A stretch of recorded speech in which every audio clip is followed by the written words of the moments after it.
Breaking. 2 Russian ships hit by drones and put out of action. Hello, everyone. This is Crisis Report, and to keep these videos coming, remember to like and subscribe. We're going to take a look at this first dramatic video, and then we will do a deeper dive into what happened and what its effects are likely to be. Are you ready?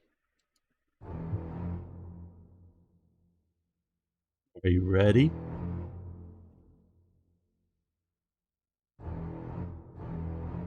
Are you still ready for this?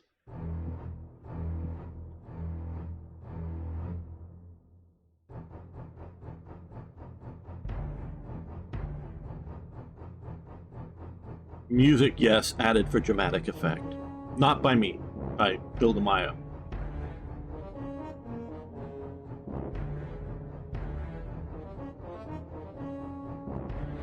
Boom. Right. Okay. Was that dramatic enough? I hope so. Okay, like I said, this is Crisis Report here, and 2 vessels, and we'll take a look at the other one footage hit. We do have that gun camera footage, as it were. Coming. Okay, the Russian landing ship Olenegorsky Gornyak, I guess. Sorry, my looks pretty bad. After having been attacked, this is of course from Visegrad 24, fairly good source. Being hit by attack from the Ukrainian, and this happened. Both vessels happened in Novorossiysk down here. So here is Crimea. Here's where this happened. Zoom in, give you a look here. Okay, that major list here is multiple watertight compartments are likely affected by this, flooded. Okay, let's read what the Ministry of Defense of the United Kingdom intelligence report. During the night of the 3rd to the 4th August 2023, the Russian Navy landing ship, just tried to pronounce it, almost certainly suffered serious damage after being, yes, we saw the photo. Your ship's, yeah, okay, images of the vessel listing at 30 to 40 degrees suggest several watertight compartments are breached or that the crew's damage control efforts were ineffectual. This ship still may sink, people. Routinely assigned to Russia's Northern Fleet, the vessel has augmented the BSF, I think that's the Black Sea Fleet, since Russia's invasion of the Ukraine, and has often ferried military and civilian traffic between Russia and occupied Crimea, where the Kerch, and I was going to get to that, Kerch Bridge has been disrupted due to attacks. There had been a recent one I did not cover, but it's keeping the bridge from being effectively used. The 3,600 ton, 113 meter long ship represents the largest Russian naval vessel seriously damaged or destroyed since the sinking of the Moskva back on April 13, 2020. This is a significant blow to the Black Sea Fleet, which previously relocated most of its vessels to Novorossiysk due to high threat in Sevastopol. Do note that is an important factor here, and yes, we're into the sort of the analysis of it. This is where it was the home fleet, or the home port had been Sevastopol. Goes back to World War II and well before, whenever Russia's controlled the Crimea, that is. So they had already withdrawn back to here to try to avoid such attacks. It is interesting that most of these attacks are taking place in ports and not at sea. I don't know whether that is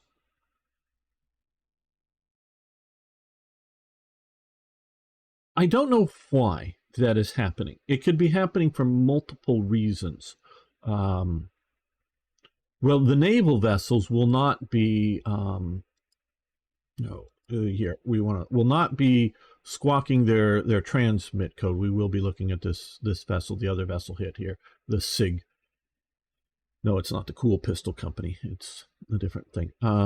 They won't be squawking this commercial transmitter when they're operating, though this vessel, while it is squawking its commercial beacon, could readily be found at sea, because you do get live tracking of these vessels.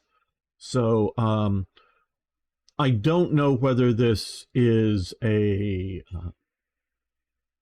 difficulty in hitting them at sea, or quite possibly not wanting to escalate the war too much into the sea zones, at least previously, because of the Black Sea Agreement to allow the grain to be shipped out through Odessa without attacks. Presumably, then the Ukrainians wouldn't be hitting commercial, and we'll look at the other vessel, whether it's really commercial or not, commercial vessels, Russian also using the Black Sea in a non-military capacity. Now that the Russians have stopped that agreement and have been targeting vessels in and near, and just generally targets Odessa and that region, why would okay, I don't know where I should land on this. Well, trying to give you a good photo here. Okay, yes, here we go. So why they sorry, got distracted. Why you're not hitting them out at sea is to keep both operations happening, but now that is no longer happening, why not hit vessels at sea? So this is not really an escalation, because we have seen previous attacks here. Okay, now let's come to the Sig, and I'm going to bring this video down. Here is the dramatic footage here. We're going to start it over here again of the coming into the Sig.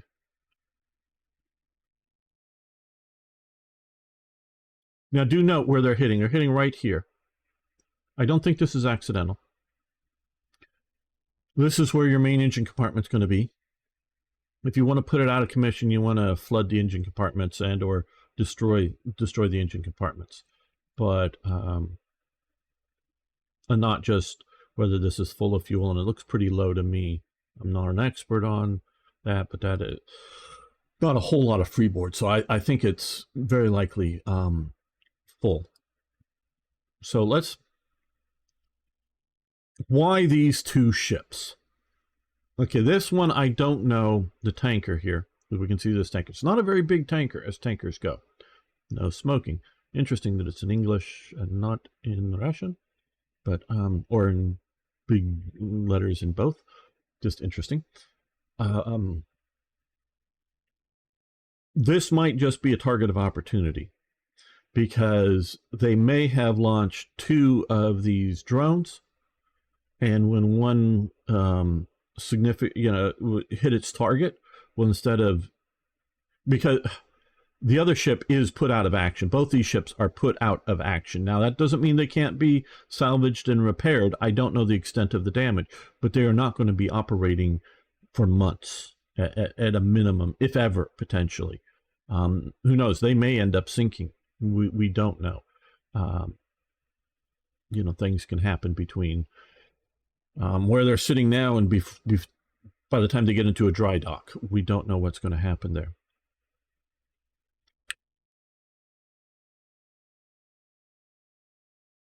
This vessel, as we can see here, it's this one here that you can, this is, I don't know, a corvette or whatever, a missile warship. This is a landing ship. You can tell by the squared off bow and whatnot.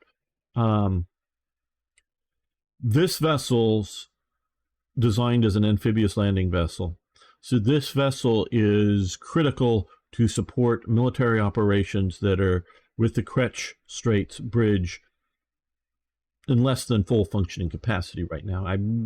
I don't think they can run too much across it, if anything at all. I'm not absolutely sure on this. I don't want to overstate that, but it's not full functioning. So to move munitions, trucks, tanks, personnel, whatever, to and from Crimea or even over to Russian-occupied mainland, shall we say, this vessel is critical for use in that. And knocking that out, does Russia have any of these things even in or similar vessels, being produced right now? Are there any shipyards actually producing a similar sort of vessel to replace losses? So, and with Turkey shutting down the Bosphorus Straits to all combatant ships, Russia can't sail in another vessel from the Baltic Sea or from the Pacific Fleet or anywhere else to replace this vessel. So taking this out of operations until they build another one somewhere in the Black Sea region or get this one repaired, this is reducing their capacity of operations. And that is a critical element. So that is why I think this is hit, as opposed to, say, this vessel here, or some other more warshipy type vessel. I know that's sort of a silly term, but that's important. The other one here, again, I don't know if this is a target of opportunity just because other vessel hit. Let's follow in here and, just find another vessel. Or if this one is, was specifically targeted. Okay, this is from, and all of these I'm showing you here where I'm getting this information from. If you want to follow on Twitter or X, please do so. Please follow these accounts if you want to get up to the date. And these are almost daily, if not multiple times a day, tweeting out interesting stories. So if you want to keep up on that stuff in a more immediate than a video that I put together here. Yeah, I know this isn't very well put together, but this is me looking at the story and analyzing it.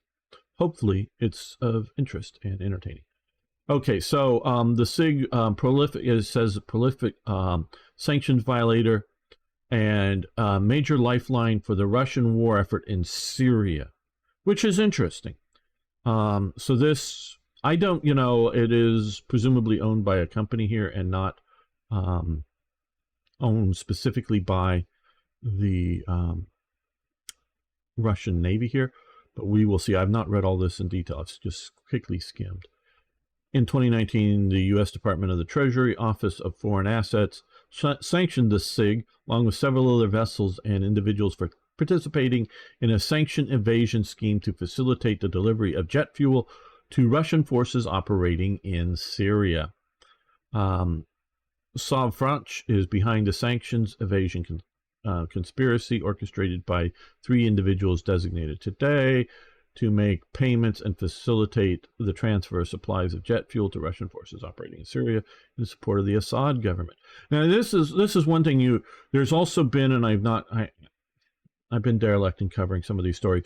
There have been a coup and possible outbreak of major war in West Africa, just sort of right along the South Sahara line, if you will. It is sub-Saharan Africa, but it's sort of right around that area. There are coups that have been supported by the Wagner Group. I don't know how detailed they were involved, but I think generally speaking they were, in essence, pushing out French interests in areas that are critical to the French, in that they produce a lot of uranium that France uses in its nuclear power plants, which is putting these in proxy control of the Russians.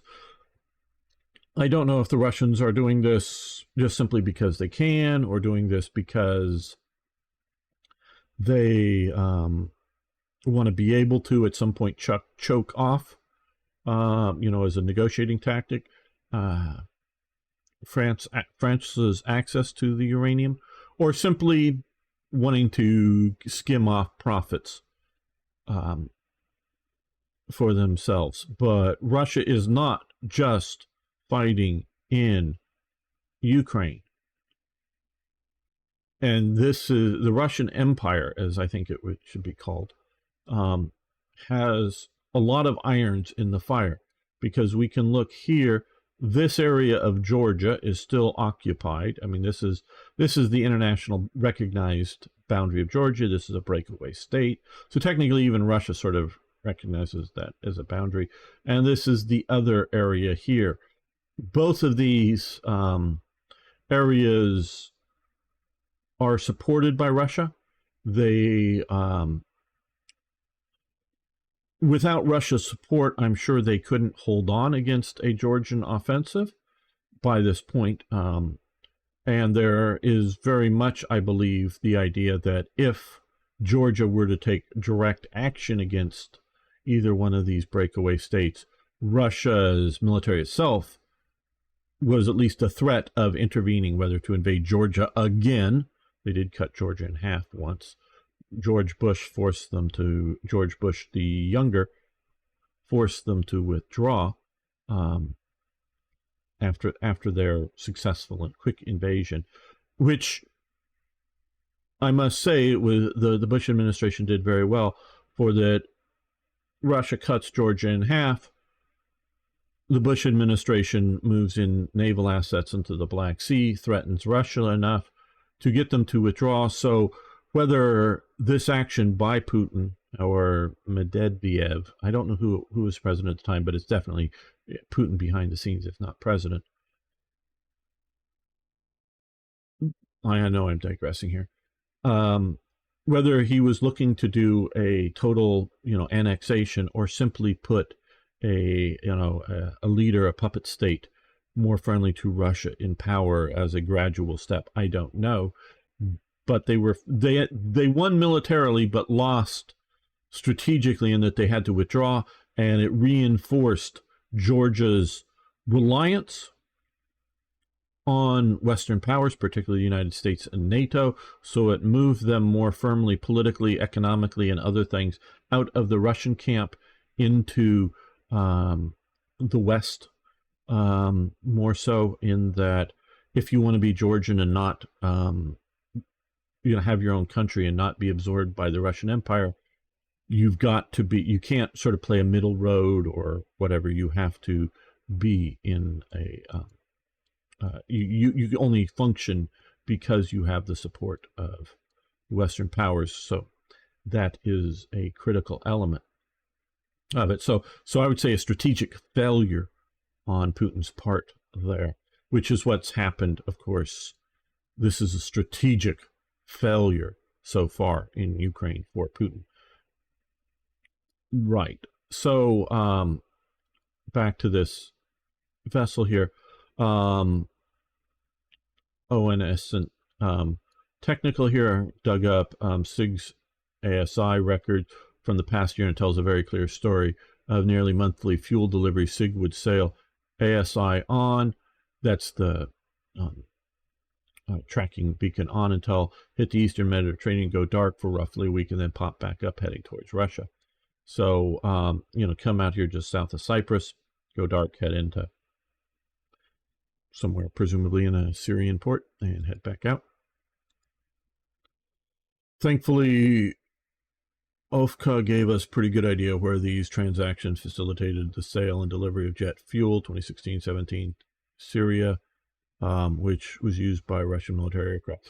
From ASI records, we could identify nine trips in the last 12 months, so almost a monthly delivery. So this Russian military aircraft, whether they're being flown by Russians, being flown by Syrian pilots, this is one of the wars that Russia is currently involved in.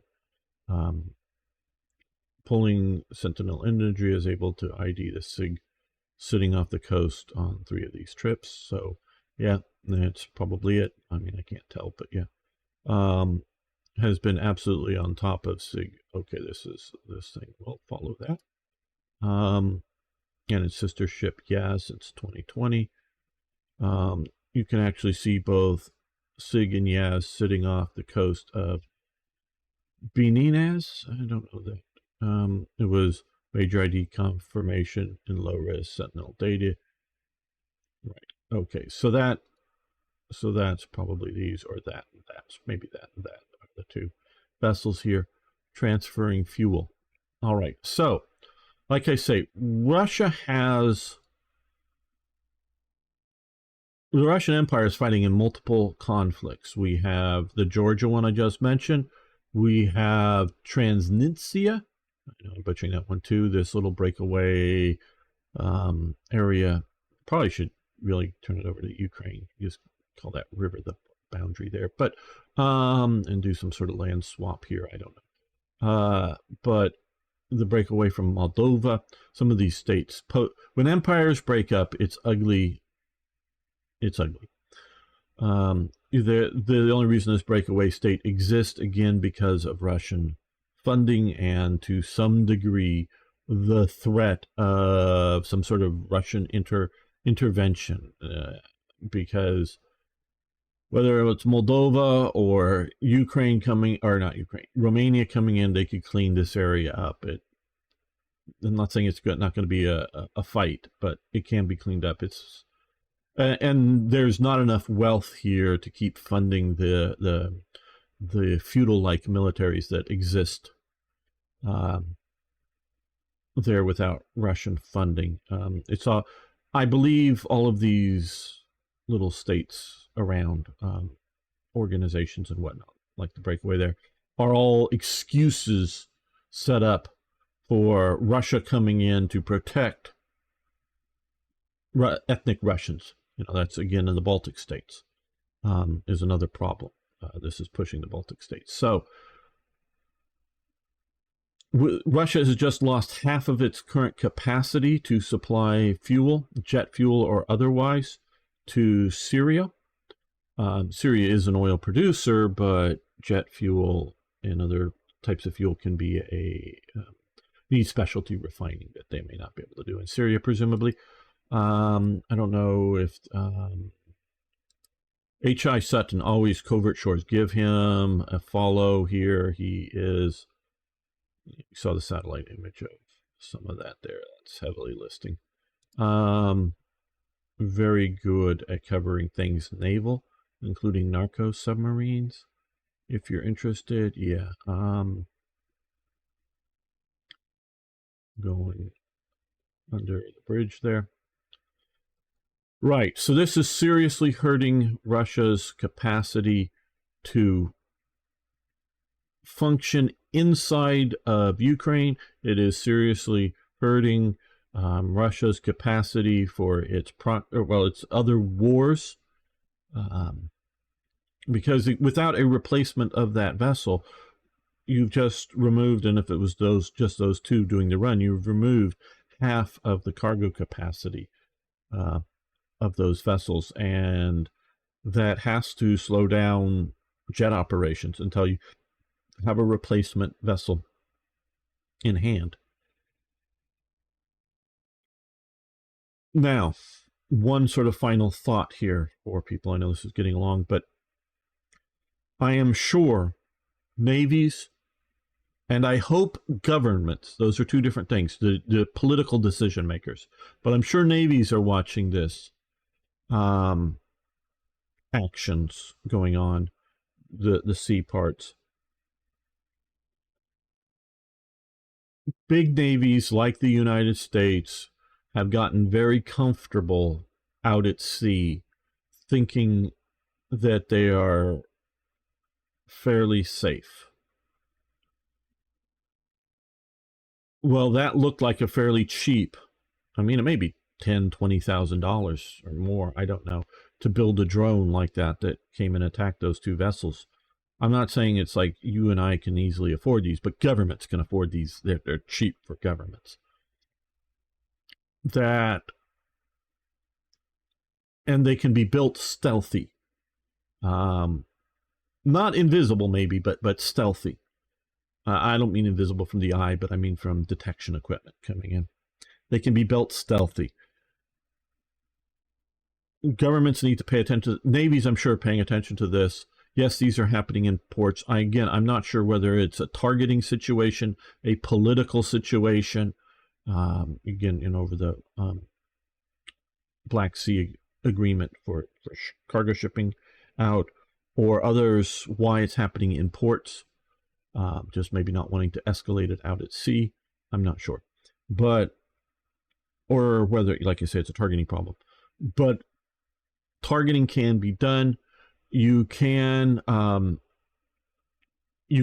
develop a basic program in which these are remotely operated in, which these obviously were remotely operated in because they're getting feedback, live feedback from them. But even if you have jamming capability around the ships, you can at the last once connection to the operator is lost, you can have a local AI, and a fairly simple one, target a likely vessel, particularly at sea. And if you've already got it near an enemy fleet, and just go in and find an appropriate vessel or an appropriate target, whatever you want to call it, and ram into it. That's all you have to target something. So jamming is not doesn't solve everything. It may have an effect, but you can build it so that just a basic, not some Skynet AI, but just a basic AI can take over and do the final. And a lot of modern anti-ship missiles have at least a final AI coming in, if not AI launched the whole way out and radar based. But that, and governments and Navy should be paying attention to this. But that large island, we'll call it, Taiwan. They're picky about these things on YouTube.